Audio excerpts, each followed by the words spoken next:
மாலை இதுதான்டா ரிலீக்ஸ்ன்ற மாதிரி இருக்குங்க இந்த வீடியோவை பார்க்கும்போது. என்ன மேட்டர்னா, நம்ம எல்லாருக்கும் இந்த ரேப் சாங்ன்றது வந்து பார்த்தீங்கன்னா எல்லா ஆடியன்ஸுக்கும் பிடிச்சிருக்கும். முக்கியமாக அசல் கோளாறு, ஹிப்ஹாப் தமிழா அவர்கள் பாடுற ரேப் சாங்லாம் பயங்கர நல்லா இருக்கும். பட் அந்த ரேப் சாங்குன்ற வரும்போது லிரிக்ஸ்ன்ற பார்த்தீங்கன்னா ஹிப்ஹாப் தமிழா எப்பவுமே வந்து பார்த்தீங்கன்னா ரொம்பவே நல்லா எழுதுவார்.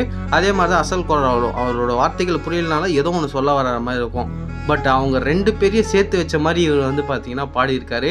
லிரிக்ஸில் ஒன்றும் தத்துவம் அந்த மாதிரி இருக்கிற மாதிரி தெரியல, பட் கேட்கறதுக்கு ரொம்பவே நல்லா இருக்கு. இப்போ இருக்கிற அரசியல் சுச்சுவேஷன்ல இருந்து அவர் லைஃப்ல என்னென்ன பார்த்தாரோ அதை ஒரு லிரிக் ரைட்டராக வச்சு பயங்கரமா சாங்கை பாடி ரேப்ல பின்னி இருக்காரு. இந்த வீடியோ பார்க்கும்போது இவர் பாடினது பயங்கர சூப்பராக இருந்துச்சு. உங்களுக்கு எப்படி இருந்துச்சுன்னு மறக்காம வீடியோ ஃபுல்லா பார்த்துட்டு கமெண்ட்.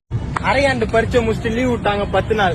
என் பாட்டி ஊருக்கு பயணம் போக பஸ் புடிச்சிட்டு அடுத்த நாள் நான் வரல தெரிஞ்ச சந்தோஷத்துல தாத்தா செம்மையா கத்துனாரு.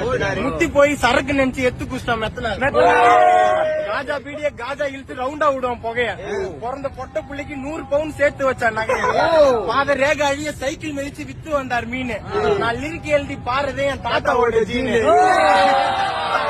ஓஜி மனுஷன் நோட்டால தான் போடுவாரு ஓட்ட. என் தாத்தாவோட ஹிஸ்டரி எல்லாம் எங்க அப்பா கிட்ட கேட்டேன். ஜிடிஏவா மாறி பீச்ல விலைக்கு வாங்க நான் போட்டேன். ஆயா உசார் பண்ண யூஸ் பண்ணாரு ஃபேனி மேக்னெட். 6 பிள்ளைய அழகா வளர்த்து கூட மனுஷன் அழட்டிக்கல. சொந்த பந்தம் கிட்ட தலைவன் கௌரவத்தை குறைச்சிக்கல. நீ சாதி மதன்னு பேச்சு எடுத்தா இறங்கிடுவான் பொலிட்டிக்கலா. டெட் பெட்ல கூட சுருட்ட ஊதி விட்டான் வெற்றிகளா.